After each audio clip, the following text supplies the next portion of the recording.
राधे राधे सभी भक्तों को। मैं अहमदाबाद से संध्या सक्सेना। मेरा एक जब अनुभव के लिए मैं चर्चा करना चाहती हूँ, आप सभी से शेयर करना चाहती हूँ। मुझे 30 साल से एलर्जिक ब्रोंकाइटिस था, जिसका कोई इलाज ही नहीं था।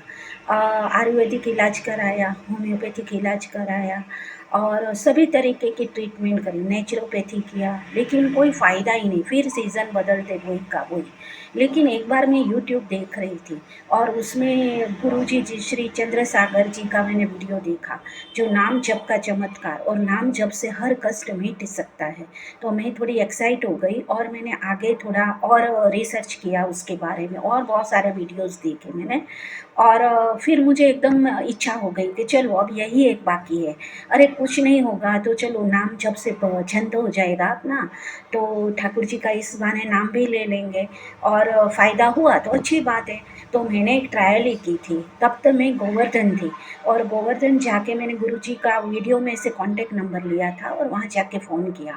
मैंने सब बताया गुरुजी को, भई ऐसा 30 साल से सीज़न चेंज होते ही है, मैं सब दवाई करा चुकी हूँ, लेकिन डॉक्टर बोलते हैं इसका कोई इलाज ही नहीं है। तो आपने ये वीडियो में बताया है तो कुछ नाम वगैरह दीक्षा आप दे सकते हैं? तो उन्होंने कहा हाँ, ज़रूर दे सकते हैं और इससे कन्फर्म फ़ायदा होगा। लेकिन ये है कि मैं 5 माला महामंत्र की दक्षिणा में लेता हूँ ऐसा। तो मैंने कहा वो घर जाके मैं लिख के अवश्य दे दूँगी। गिरिराज जी में अगर दीक्षा मिल जाती है तो इससे अच्छी कोई बात नहीं है। वो भी रेडी हो गए और उन्होंने मुझे नाम दीक्षा, वैसे गुरु मुख से सुनना चाहिए ना वो मंत्र, तभी फ़ायदा करता है। तो उन्होंने मुझे गिरिराज जी की शरण में ही थी, तब उन्होंने मुझे गुरु मुख से कुछ मंत्र बताए और उन्होंने कहा हर चलते फिरते आप जैसे भी जब टाइम मिले, सोते बैठते, तो खाना बनाते, घर का काम करते, आप मंत्र जाप करिएगा। तो मैंने बस वहीं से गुरु गिरिराज जी को प्रणाम करके दंडवत करके और वहीं से मैंने शुरुआत कर दी थी। और फिर घर पे आई, घर पे मैंने वो जो वादा किया था गुरुजी से 5 मंत्र लिखने का, 5, तो वो मैंने लिख के दे दिया और मैंने मेरा कार्य चालू रखा। यकीन मानिए मुझे खुद को चमत्कार फ़ील होता है। 30 साल की बीमारी मेरी 1 महीने में चली गई। 1 महीने में इतना फ़ायदा होने लगा, 80% में ठीक हो गई।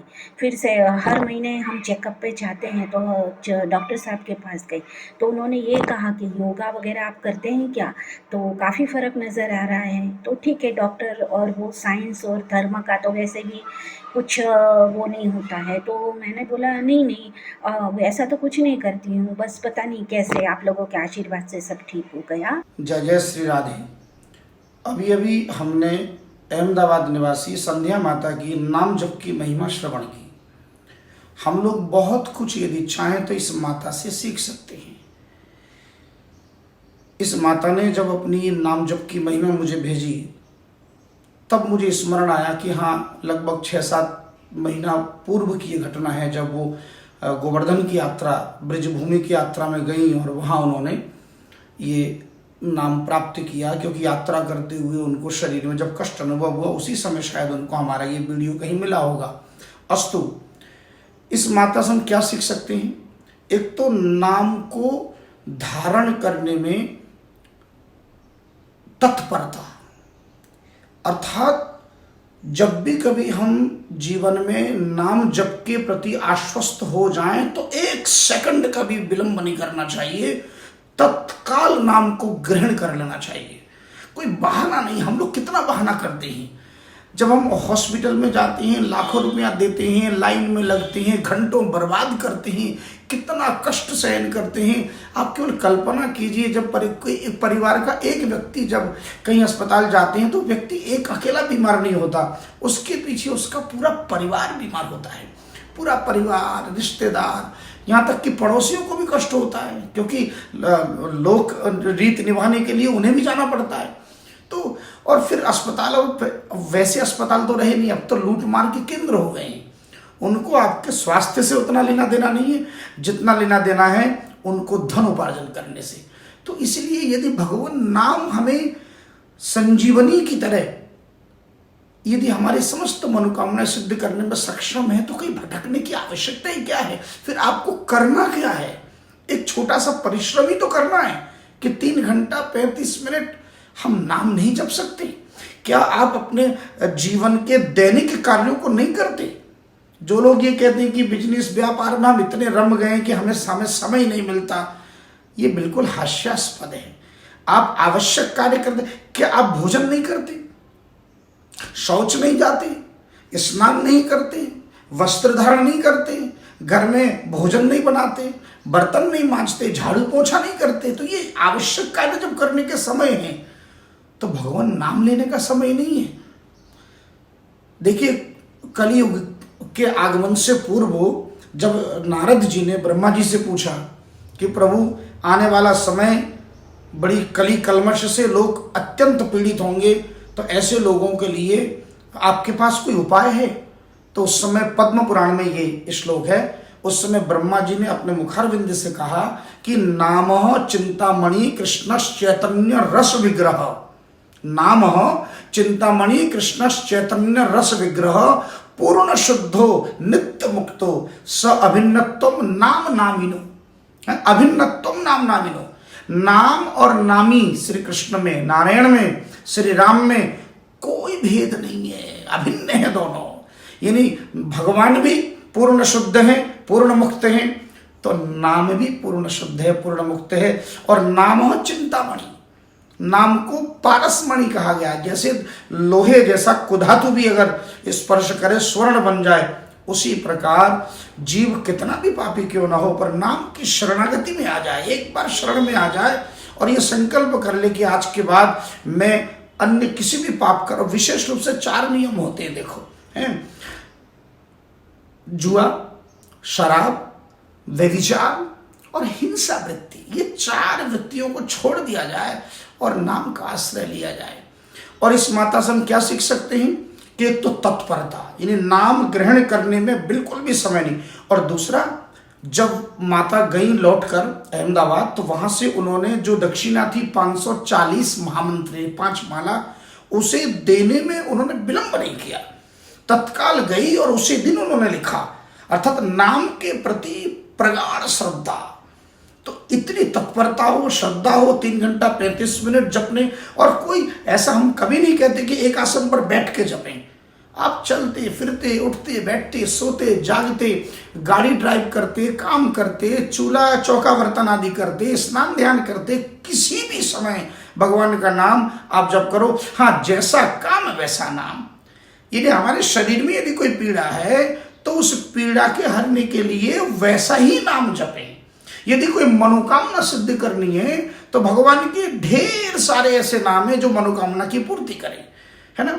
और भगवत गीता हमें आदेश दे रही है कि आर्तो जिज्ञासु अर्थार्थी, है ना, आर्त, जिज्ञासु, अर्थार्थी और ज्ञानी च भरतर्षभ। ये 4 प्रकार के भक्त मेरी शरण में आ सकते हैं। उनमें सबसे प्रथम उन्होंने आर्त रखा, ये दुखी, जो पीड़ित है, जो शोषित है, जो कष्ट पा रहा है, वो यदि एक बार आ गया। अब जैसे इस माता ने अभी अभी कहा कि मैं बिल्कुल ठीक हो गई हूं, तो अब क्या करूं? तो मैंने कहा अब आप महामंत्र जपिए।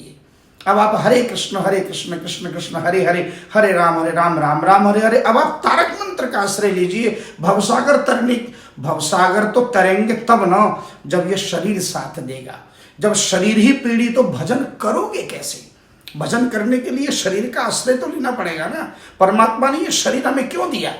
ये शरीर भजन के लिए दिया, सत्कर्म करने के लिए दिया। संसार के समस्त कार्यों को कैसे साधें, उस साधने के लिए, साधु बनने के लिए, साधनोति परम कार्यम इति साधु। तो साधु कैसे बनोगे जब शरीर ही बीमार है?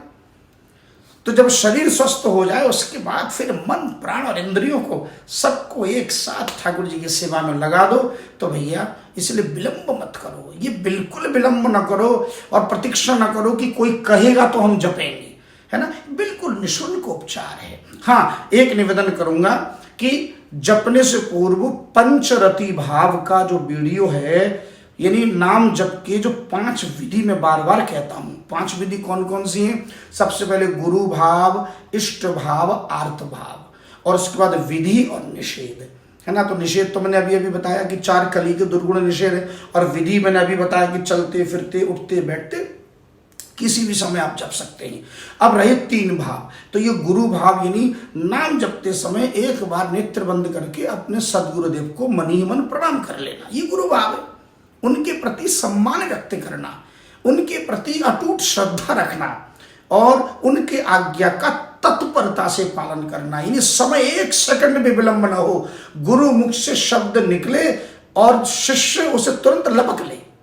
हाँ, ये हमारे ब्रिज में बोलते हैं लपकना, यानी उसे नीचे ना जाने दें, व्यर्थ ना जाने दें। सदगुरु जो बोले उसे धारण कर ले, बस ये है गुरु भाव। और नंबर 2, इष्ट भाव। सबका कोई ना कोई इष्ट है? हमारे वृंदावन में आप जाते हैं तो 5,500 देवालय मंदिर हैं, पर उनमें सब मंदिर का पृथक पृथक नाम भी है, यानी कृष्ण के तो करोड़ों नाम हैं, पर किसी एक नाम, एक रूप, एक लीला में मन को बिल्कुल आसक्त कर देना, यानी अनन्य, उसके अतिरिक्त और कोई अन्य भाव मन में आ ना पाए, तो ऐसा अनन्य भाव। तो अनन्यता से अपने इष्ट में, जैसे मेरे इष्ट है प्रभु श्री राधा रमण लाल जी, मैं नेत्र बंद करता हूं तो मुझे और कुछ दर्शन नहीं, नेत्र बंद कर दे राधा रमण जी का दिव्य स्वरूप मेरे सामने एकदम तैरने लगते हैं ठाकुर जी।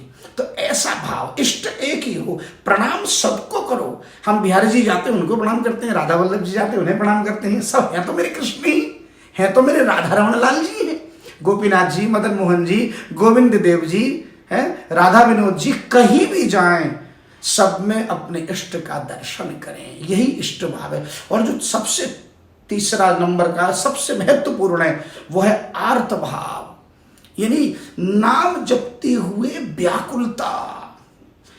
जो व्याकुल हो, भगवान भगवत प्राप्ति की तीव्र उत्कंठा जगे, है ना। द्रवते यस्य चित्तम, चित्त द्रवित हो जाए, बाग गदगदा, वाणी गदगद हो जाए, नेत्रों से अश्रुपात होने लगे, शरीर रोमांचित हो जाए, ये यदि नाम जप में हो जाए तो केवल 7 दिन नाम का चमत्कार आप करके देखिए, और फिर इस माता की तरह आप भी नाम के इस दिव्य चमत्कार से चमत्कृत हो जाएंगे। जय जय श्री राधे।